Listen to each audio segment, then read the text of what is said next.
नमस्कार, बहुत स्वागत है आपका एमपी दिन भर के इस बुलेटिन में। मैं हूं आपके साथ ऋतु ज्ञानवानी। पोषण आहार मामले को लेकर आज सदन से सड़क तक संग्राम हुआ। मामले पर सदन में विपक्ष के हंगामे के बीच सीएम ने अपनी बात रखी। बाद में सीएम ने कहा कि ये सीएजी की रिपोर्ट नहीं है, महालेखाकार का ड्राफ्ट है, ये अंतिम रिपोर्ट नहीं, हमें अंतिम रिपोर्ट का इंतजार करना पड़ेगा। महालेखाकार के इस ड्राफ्ट में विपक्ष के 15 महीने भी शामिल हैं। सीएम ने कहा कि 15 महीने में कांग्रेस की सरकार ने महिला स्व सहायता समूह से पोषण आहार छीन कर ठेकेदारों को दिया और इस बीच तमाम गड़बड़ियां सामने आई। सीएम का कहना था कि इन सब मामलों की जांच हो रही है। उन्होंने कहा कि गड़बड़ी करने वालों को छोड़ा नहीं जाएगा। उन्होंने कहा कि पोषण आहार मामले में कांग्रेस ने भ्रम फैलाने की कोशिश की। सरकार ने फैसला लिया कि एक वक्तव्य के माध्यम से स्थिति स्पष्ट की जाए। सदन में वक्तव्य देना सरकार का अधिकार है। तो वहीं नेता प्रतिपक्ष ने सरकार पर पोषण आहार में घोटाला कर बच्चों का पोषण डकारने का आरोप लगाया। उन्होंने कहा कि सीएजी की रिपोर्ट में साफ है कि कुपोषण को मिटाने की राशि का घोटाला किया गया। कोरोना काल में भी 208 करोड़ का पोषण आहार बांटने का खेल हुआ है। अब सदन में वक्तव्य देना यह सरकार का अधिकार है और इस अधिकार का अनेकों बार प्रयोग हुआ है। अब मुझे यह समझ में नहीं आता कि अगर सरकार तथ्यों को रखना चाहती थी वक्तव्य के माध्यम से, तो आखिर प्रतिपक्ष को कि हम तथ्यों को बारीकी से देख रहे हैं। कहीं गड़बड़ी अगर पाई गई तो हम सख्त कार्रवाई करेंगे और अभी हमने कतिपय अनियमितताओं के खिलाफ 104 लोगों के खिलाफ कार्रवाई की है। 6 को हमने नौकरी के बाहर निकाला है। लगभग 24 के खिलाफ निलंबन की कार्रवाई की है। कई के खिलाफ विभागीय जांच चल रही है। में ये वाहन, स्कूटर, मोटरसाइकिल, कार और ऑटो रिक्शा, ये उनके कार्यकाल के भी नंबर सहित मेरे पास है। हम उसकी भी जांच कर रहे हैं। गुणवत्ता में जो टेक होम राशन अमानक स्तर का पाया गया था, वो कांग्रेस के शासनकाल का है, जिसका हमने 36 करोड़ रुपए पेमेंट रोका हुआ है। जितनी भी क्षमता से अधिक टेक होम राशन का उत्पादन से लेके अलग अलग विषय हैं, वो इनके कार्यकाल के भी। सबकी सभी तथ्यों की हम बारीकी से जांच कर रहे हैं। सीएजी की रिपोर्ट में स्पष्ट रूप से सिद्ध कर दिया गया है कि मध्य प्रदेश की सरकार ने गरीब बच्चों, धात्री महिलाओं और स्कूल छोड़ने वाली बच्चियों के साथ जो कुपोषण की राशि थी रोकने के लिए श्योपुर में पीएम के दौरे को लेकर तैयारियां तेज हो गई हैं। 17 सितंबर को कूनो पालपुर अभ्यारण्य में चीता परियोजना का शुभारंभ करने प्रधानमंत्री नरेंद्र मोदी श्योपुर आएंगे, जिसके लिए तैयारियां चल रही हैं। एसपीजी, आईबी के अलावा पुलिस और एसएएफ के जवानों ने सुरक्षा की कमान संभाल रखी है। पीएम की सुरक्षा में कोई चूक ना हो, इसलिए चप्पे चप्पे पर अभी से निगरानी रखी जा रही है। 17 सितंबर को प्रधानमंत्री नरेंद्र मोदी का जन्मदिन है और उसी दिन राष्ट्रीय कूनो पालपुर अभ्यारण्य में चीता परियोजना की शुरुआत की जाएगी। पालपुर अभ्यारण्य में चीता परियोजना का शुभारंभ करने के लिए देश के प्रधानमंत्री नरेंद्र मोदी आगामी 17 तारीख को कराहल आएंगे। हम इस समय कराहल में मौजूद हैं और आप देख सकते हैं हमारे पीछे किस तरह की तैयारियां चल रही हैं। पीएम और सीएम के पोस्टर सड़क के दोनों ओर लगाए गए हैं। एक और जो विशाल टेंट का काम यहाँ पर चल रहा है। तैयारियां लगभग पूरी हो चुकी हैं और एसपीजी, आईबी से लेकर के पुलिस की टीमों ने सुरक्षा की जिम्मेदारी उठा ली है। समय समय पर पुलिस की निगरानी और जो ड्रिल है वो भी यहाँ पर देखने को मिल रही है। पुलिस के जवान चप्पे चप्पे पर तैनात हैं और इस टेंट के अंदर जाने पर पूरी तरह से प्रतिबंध लगा दिया गया है। इसके अलावा कूनो सेंचुरी में भी अब एसपीजी की निगरानी शुरू हो गई है।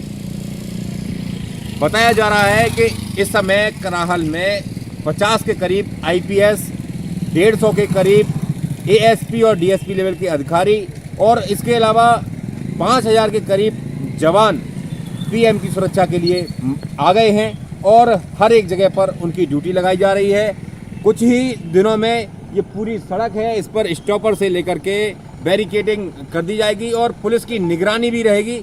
इसके बाद सर्चिंग के बाद में गाड़ियों को और लोगों को यहाँ से निकाला जाएगा। दीपक डंडौतिया, न्यूज़ 18 श्योपुर। जबलपुर में बिजली चोर बिजली अधिकारी, कांग्रेस ने ऑन द स्पॉट खुलासा किया। बिजली के खंभे से रोशन अधिकारियों के बंगले हैं। स्ट्रीट लाइट बंद हुई तो अफसरों के बंगलों में अंधेरा छाया। जैसे ही स्ट्रीट लाइट चालू हुई वैसे ही बंगलों में बिजली आ गई। जबलपुर स्थित शक्ति भवन से लगे नया गांव का ये मामला आपको बता रहे हैं। बिजली महकमे के सभी बड़े अधिकारी इसी इलाके में रहते हैं। एमपी पावर जनरेटिंग कंपनी के एमडी मनजीत सिंह, मुख्य अभियंता वाईके शिल्पकार, एमपी डिस्कॉम के एमडी अनय द्विवेदी समेत दर्जन भर अधिकारियों के बंगले पाए गए हैं। स्ट्रीट लाइट से रोशन हुए हैं बंगले। ये स्ट्रीट लाइट जल रही है, उससे ये लाल पीली जो लाइट है ना, ये साहब के बंगले की है। इससे जॉइंट हो गई। ये देखिए रोड क्रॉस करके सीधे उनके घर के अंदर वो जा रही थी। ये देखिए, और ये जो पूरी स्ट्रीट लाइट है, इस स्ट्रीट लाइट का बिल नगर निगम देता है। उससे इनने अपने घर की लाइन कनेक्ट करके हजार वॉट के कम से कम 20 हैलोजन इनके, जिससे ये स्ट्रीट लाइट जल रही है। उससे ये लाल पीली जो लाइट है ना, ये साहब के बंगले की है। इससे जॉइंट हो गई। ये देखिए रोड क्रॉस करके सीधे उनके घर के अंदर वो जा रही थी। ये देखिए, और ये जो पूरी स्ट्रीट लाइट है, इस स्ट्रीट लाइट का बिल नगर निगम देता है। उससे इनने अपने घर की लाइन कनेक्ट करके हजार वॉट के कम से कम 20 हैलोजन इनके यहाँ प्रतिदिन जलते हैं। और अब बात करेंगे ग्वालियर की, जहां पर आईपीएस के साथ बदसलूकी मामले में केस दर्ज हुआ है। गजराजा मेडिकल कॉलेज के 10 छात्रों को नामजद आरोपी बनाया गया। पुलिस अब इस मामले की अगली कार्रवाई करने में जुट गई है। बता दें कि गजराजा मेडिकल कॉलेज के सीनियर छात्र और आईपीएस अधिकारी के बीच चेकिंग के दौरान विवाद हुआ था।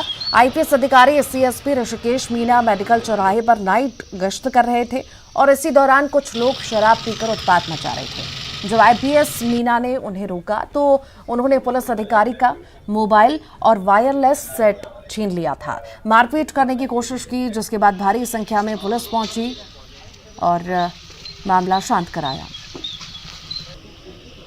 ये जो विवाद हुआ था, इसमें करीब 10 लोगों के ऊपर थाना झांसी रोड में शासकीय कार्य में बाधा डालने का और अन्य धाराओं में आईपीसी के अपराध पंजीबद्ध किया गया है।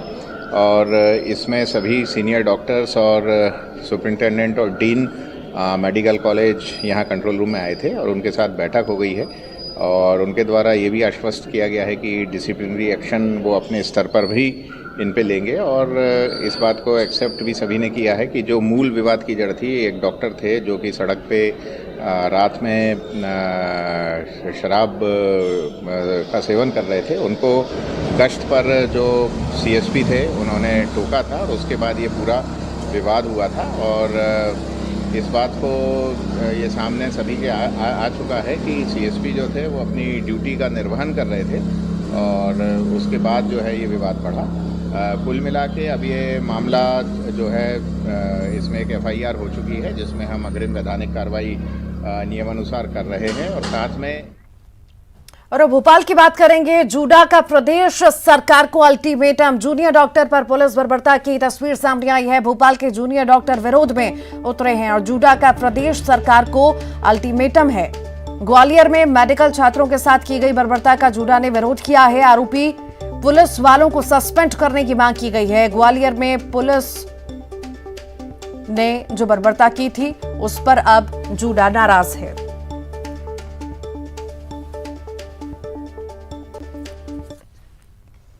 झाबुआ में हिंदू युवा जनजातीय संगठन कार्यकर्ताओं ने बीजेपी मोर्चे के प्रदेश अध्यक्ष और जिला अध्यक्ष का पुतला फूंका है। दरअसल हिंदू जनजातीय युवा संगठन अनुसूचित जनजाति आरक्षित वार्ड से धर्मांतरित ईसाई को बीजेपी से टिकट देने का विरोध कर रहे हैं और समय समय पर डिलिस्टिंग और धर्मांतरण का मुद्दा लगातार उठाते रहे हैं।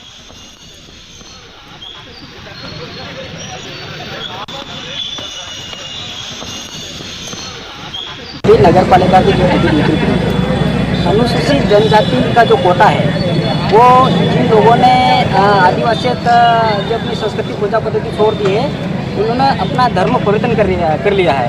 ऐसे लोगों को बीजेपी वालों ने टिकट दी है तो हम उसका पुरजोर तरीके से पूरा विरोध करते हैं और इसलिए हमने जिलाध्यक्ष लक्ष्मण सिंह नायक और प्रदेश अध्यक्ष नगरीय निकाय चुनाव में उमरिया जिले से रोचक एक मामला सामने आया, जहां घर में शौचालय नहीं होने पर पार्षद पद की महिला अभ्यर्थी का नामांकन निरस्त कर दिया गया।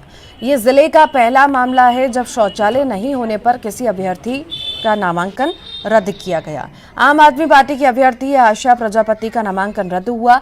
फैसले से नाराज आम आदमी पार्टी ने इसे साजिश बताया और कलेक्टर से फैसले पर पुनर्विचार की मांग की है। प्रशासन ने पूरा भेदभाव किया, ये जातिगत समीकरण बना दिया, क्योंकि आम आदमी पार्टी को लोगों ने दबाने की कोशिश किया और लोगों की सोचा कि आम आदमी पार्टी के लोग पर्चा न भर सके। आज जो कि ये नागरिकता का अधिकार है कि लोग अपना अपना हक के लिए अपने वार्ड से चुनाव लड़ सकते हैं, आज हमको चुनाव से लड़ने से वंचित कर दिया गया। ऐसी जानकारी प्राप्त हुई है कि स्क्रूटनी के दौरान शपथ पत्र चेक करने पर पाया गया था कि एक प्रत्याशी द्वारा शपथ पत्र में उल्लेख किया गया है कि उनके यहाँ जल संवाही शौचालय नहीं है। इस आधार पर रिटर्निंग ऑफिसर द्वारा संभवतः उप निर्णय लिया गया है कि प्रत्याशी का फॉर्म रिजेक्ट किया गया है। और अब हम आपको ले चलेंगे सिवनी, जहां के डूंडा सिवनी इलाके में जब जज साहब की गाड़ी पहुंची तो लोग आश्चर्यचकित रह गए। दरअसल जज साहब दो बच्चियों की फरियाद से इतने द्रवित हुए कि वो खुद अपने आदेश की कॉपी लेकर इन बच्चियों के घर पहुंचे और उनको आदेश की कॉपी दी। अब आप मामला जान लीजिए। दरअसल फरियादी दोनों बच्चियों के पिता की कोरोना काल में मौत हो गई थी, लेकिन शासन से किसी भी प्रकार की सहायता नहीं मिली। बच्चियों की ओर से लोक अदालत में इसकी शिकायत की गई। लोक अदालत ने जिला कलेक्टर कार्यालय, जिला शिक्षा अधिकारी और महिला बाल विकास विभाग को नोटिस जारी किया, लेकिन किसी ने न्यायालय में अपना पक्ष नहीं रखा। इस पर लोक अदालत ने निराश्रित परिवार के बच्चियों के साथ न्याय करते हुए दोनों बच्चियों को 10-10 लाख की प्रतिकर सहायता राशि दी। 5-5 हजार प्रतिमाह आर्थिक सहायता राशि, मुफ्त राशन, मुफ्त शिक्षा और स्कॉलरशिप दिए जाने के आदेश जारी किए। जिला शिक्षा अधिकारी और महिला एवं बाल विकास अधिकारी को निर्देश दिए गए हैं कि वो इस निर्णय की दिनांक से 60 दिन के भीतर दोनों बच्चियों को 10-10 लाख रुपए की सहायता राशि इनके बैंक खाते के माध्यम से प्रदान करें। इसके अलावा हमने मुख्यमंत्री बाल विकास योजना के अंतर्गत ये भी आदेश दिया है कि इन दोनों ही बच्चियों को प्रति माह 5-5 हजार रुपए की आर्थिक सहायता राशि दी जाए और साथ ही इनको प्रति माह राशन की सुविधा भी दी जाए। मेरे पापा की मृत्यु हो गई थी कोरोना काल के चलते। इस शासन के द्वारा मुझे कोई भी लाभ नहीं मिला, तो फिर हमने न्यायालयाधीश में आवेदन प्रस्तुत किया, जिससे हमें बहुत सारी सहायता प्रदान हुई है। तो हमारे साथ न्याय हुआ है, हमें न्यायालयाधीश से न्याय मिला। हम यहाँ बहुत भटके, लेकिन हमें कहीं पे भी सुविधाएं नहीं मिली थी, लेकिन हम जब न्यायालयाधीश में गए तो बहुत सारी सुविधाएं मिली। हम सर का बहुत बहुत धन्यवाद करते हैं। खरगोन जिले में अवैध हथियार पर पुलिस ने बड़ी कार्रवाई करते हुए 70 अवैध हथियार जब्त कर 9 आरोपियों को गिरफ्तार किया। जब्त किए गए अवैध हथियार में 58 आधुनिक पिस्टल और 12 देसी कट्टे शामिल हैं। जब्त किए गए हथियारों की कीमत करीब 50 लाख रुपए है। इसी कार्रवाई के दौरान पुलिस ने 2 अवैध हथियार बनाने की फैक्ट्री का भी भंडाफोड़ किया है। प्रहार को लेकर एक पुलिस ने बड़ी कार्रवाई की है। 70 अवैध हथियार जब्त किए गए। हमारे साथ खरगोन के एसपी धर्मवीर सिंह खुद मौजूद हैं। सर, ये किस प्रकार की कार्रवाई हुई, क्या कहना चाहिए? खरगोन डिस्ट्रिक्ट में जो इलीगल वेपन्स की शिकायतें थी, उसमें डीजीपी महोदय ने सख्त निर्देश दिए थे कि विशेष अभियान चलाया जाए। उसी अभियान को आईजी जो इंदौर रूरल जोन है उनके द्वारा ऑपरेशन प्रहार संचालित कराने के निर्देश दिए गए। ये पूरे ऑपरेशन में आज हमने 9 आरोपियों को अरेस्ट किया है। ये आरोपी गोगामा थाना क्षेत्र के सिगनूर के रहने वाले हैं और दूसरा भगवानपुरा के धूलकोट के रहने वाले हैं। 9 आरोपियों के खिलाफ कार्रवाई करते हुए इस पूरे ऑपरेशन में 70 इलीगल वेपन्स जब्त हुए हैं। इलीगल वेपन्स में 52 पिस्टल्स हैं और 12 315 बोरे कट्टे हैं। इसके अलावा जो रेड कंटिन्यू की गई तो उसमें 2 इनकी फैक्ट्रियां भी एक्सपोज हुई हैं। उन फैक्ट्रियों में भारी संख्या में जो वेपन्स बनाने के लिए उपकरण यूज़ किए जाते हैं उनको सीज किया गया है। ऑपरेशन प्रहार काफ़ी सक्सेसफुल रहा है और ये हम कंटिन्यू रखेंगे, जिससे कि खरगोन ज़िले में जो शिकायतें मिलती हैं लीगल वेपन्स की, उनके आरोपियों को हम अंतिम रूप से ख़त्म कर सकें।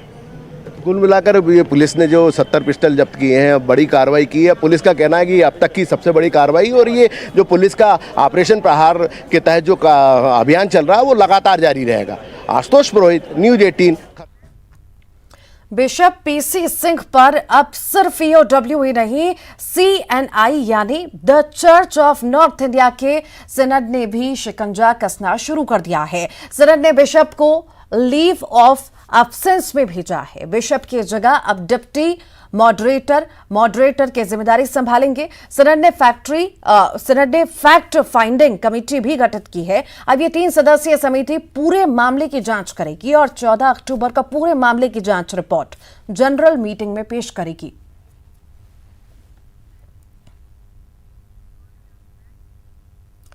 इंदौर के MIG थाना इलाके में हनी ट्रैप का सनसनीखेज मामला सामने आया। पुलिस ने एक व्यापारी की शिकायत पर एक युवती और उसके साथी को गिरफ्तार किया है, तो वहीं उसके कुछ अन्य साथी फिलहाल फरार हैं। आरोप है कि पहले भी थाने में शिकायत हुई थी, लेकिन दोनों पक्षों में राजीनामा हो गया था। पुलिस ने व्यापारी की शिकायत पर युवती को गिरफ्तार किया, साथ ही उसका मोबाइल भी जब्त किया। उसके मोबाइल में ब्लैकमेलिंग से जुड़े कई सबूत मिले हैं। इतना ही नहीं, पता चला है कि उसके मोबाइल में और भी कई शिकार कैद हैं।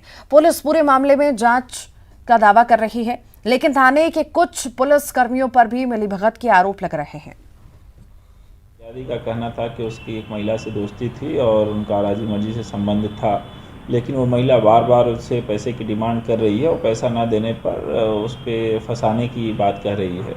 तो इस बात की तस्दीक की गई, जांच पड़ताल प्राथमिक ढंग से किया गया, तो इसमें बात आई कि जो फरियादी था उसके खाते से काफ़ी बड़ी राशि में पैसा जो व्यक्ति को बता रहा था उनके खातों में गया था, और जो उसने बयान में चीज़ें बताई थी वो प्रथम दृष्टया सागर में 250 किलो चांदी के साथ पकड़े गए तस्करों को बिना कार्रवाई के छोड़ने का मामला सामने आया। सागर SP ने मामले को गंभीरता से लेते हुए 2 TI सहित 5 पुलिसकर्मियों को नोटिस जारी किया। साथ ही खुरई SDOP को मामले की जांच के लिए नियुक्त किया गया। सोशल मीडिया से इस मामले की जानकारी गृह मंत्री तक पहुंची। गृह मंत्री ने भी इस मामले पर सागर SP से बात कर मामले की जानकारी ली। विषय ध्यान में आया है, उसमें SP ने जांच के आदेश कर दिए। मैं समझता हूं आज या कल तक जांच। डिंडौरी में वन भूमि और मालिकाना हक को लेकर बैगा आदिवासी और वनकर्मियों के बीच विवाद हो गया। पूरा मामला समनापुर वन परिक्षेत्र अंतर्गत समर्दा गांव का है, जब वन विभाग का अमला पुलिस बल के साथ भूमि से अतिक्रमण हटाने के लिए पहुंचा और भूमि पर लगे धान की फसल को वनकर्मी नष्ट करने के लगे, जिससे ग्रामीण भड़क उठे और दोनों में विवाद हो गया।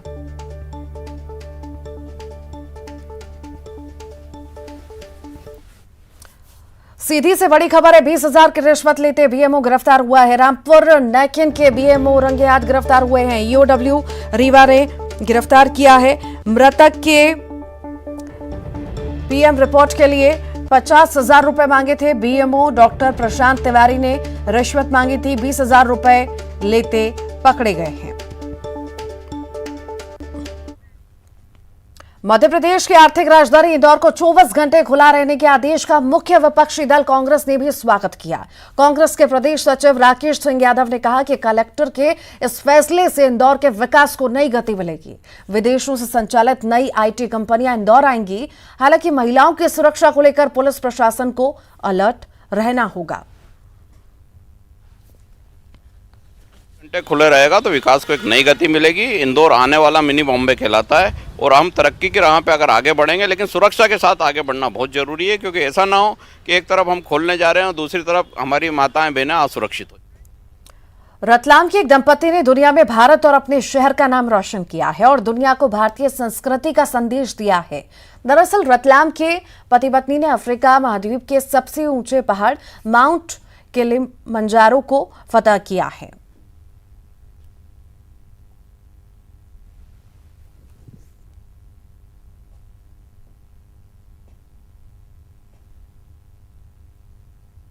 धन्यवाद। मैं अनुराग चौरसिया और ये मेरी पत्नी श्रीमती सोनाली परमार।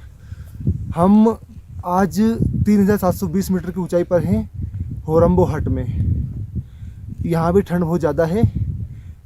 कल 13 सितंबर को सुबह 6 बजे हम अफ्रीका महाद्वीप की सबसे ऊंची चोटी पर चढ़े और वहाँ पर हमने हमारे राष्ट्रीय ध्वज को फ्लैग ऑफ किया। देखिए आप, हमारे सीने पर लगा हुआ है। और वहाँ पर हमने राष्ट्रगान गाया और इधर जबलपुर समेत बरगी बांध के कैचमेंट एरिया में आने वाले मंडला, डिंडौरी, अमरकंटक में बीते दिनों से जारी भारी बारिश का असर बरगी बांध के जलस्तर में देखने को मिल रहा है। आलम यह है कि 2 महीने के भीतर ही चौथी बार बरगी बांध के गेट को खोलना पड़ा है।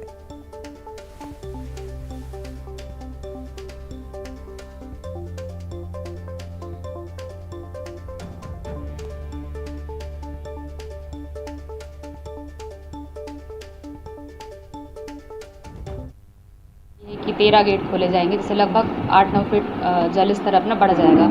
तो सुरक्षा की दृष्टि से हम लोग लगातार अनाउंसमेंट कर रहे हैं कि जो भी व्यक्ति वहां जाते हैं तो जो पानी के किनारे ना जाए, सुरक्षा व्यवस्था का ध्यान रखें। प्रॉपर बैरिकेडिंग की गई है और वाहनों को हम लोग झंडा चौक से ही या फिर यहाँ से भी रोक दे रहे हैं और लोगों को लगातार समझाइश दी जा रही है कि आप लोग पानी के करीब ना जाएं और दूर से ही दर्शन करके। तो भारी बारिश की वजह से हर कहीं हाहाकार मचा हुआ है। बता दें आपको, बरगी बांध के अभी 2 गेट खोलने पड़े हैं फिर से, और पानी ओवरफ्लो बहुत ज़्यादा हो रहा है। ज़्यादा पानी की वजह से फिर से 2 गेट खोलने पड़े हैं।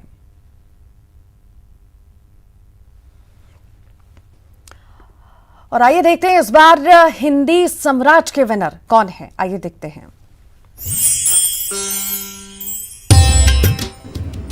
नमस्कार, मैं राकेश विश्वकर्मा एवं पन्नालाल विश्वकर्मा आज राष्ट्रीय हिंदी दिवस की हार्दिक शुभकामनाएं सभी देशवासियों के लिए। और हिंदी का एक मुहावरा है, 100 सुनार की और 1 लोहार की। इसका अर्थ है कि जो काम बार बार में नहीं हो सकता वो लोहार एक बार में कर सकता है। और मैं ग्राम अमरमऊ, तहसील साहेगढ़, जिला सागर का रहने वाला हूँ, मध्य प्रदेश। और सभी देशवासियों को राष्ट्रीय हिंदी दिवस की लाख लाख बधाइयाँ। और इसी के साथ ही एमपी दिन भर के इस बुलेटिन में इतना ही। खबरों का सिलसिला लगातार जारी है।